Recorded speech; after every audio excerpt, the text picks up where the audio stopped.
Do you want to take me through the AFC playoff picture, Matthew, where I do believe the Broncos are our number one seed? Let's do it. Yeah, those Broncos are the number one seed now. They have a 2-game lead on the Chargers for the division after the Chargers lost to the Jags, and it's a 4-game lead in the win column now over the Kansas City Chiefs in the AFC West. It's looking like it's kind of a 4-team race for that number one seed now between Denver, New England, Indy, and the Bills are still relevant there too. But it seems like it's going to be between those 4 teams for who gets the one.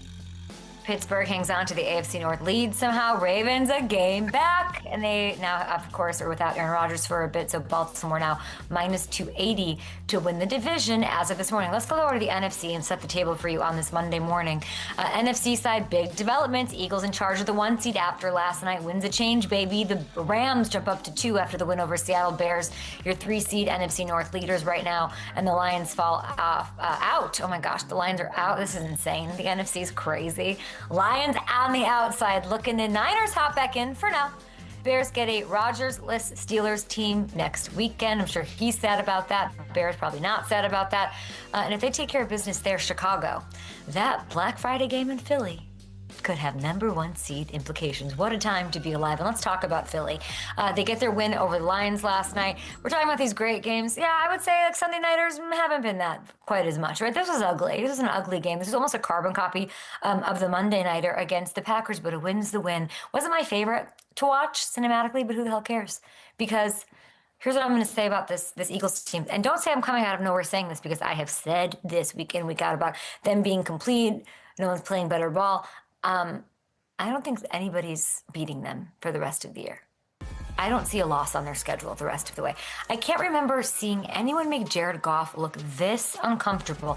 Maybe Belichick in that Super Bowl, and even that wasn't quite this. Fangio and co. They hold him to a career-low 37.5% completions. Jared wasn't leading the league coming into this game. He was completing passes at the 3rd highest rate in NFL history. This was stunning.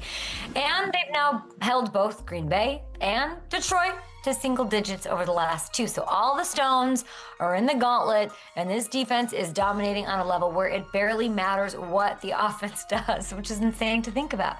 We know the offense can turn it up when it matters, by the way. And so I'm not engaging in any of this debate this morning because I don't want to do it. I'm sick of it all season long. And even last me this morning that it's going to be anything other than the Eagles and Rams in the NFC Championship. You just can't. That is the matchup, and everybody else is fighting for 3rd. That's what it looks like. What do you guys think? At the Adam Show, by the way, we have some winds of change. Oh, I'm here in Wisconsin. It's windy day.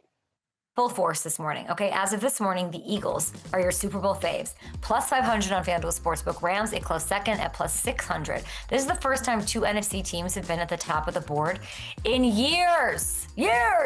The Bills now 3rd at plus 850. Chiefs still tied with the Colts for 4th. Okay, so there you have it. This is exactly what it should look like, in my opinion. And the Packers are nowhere to be found. Okay.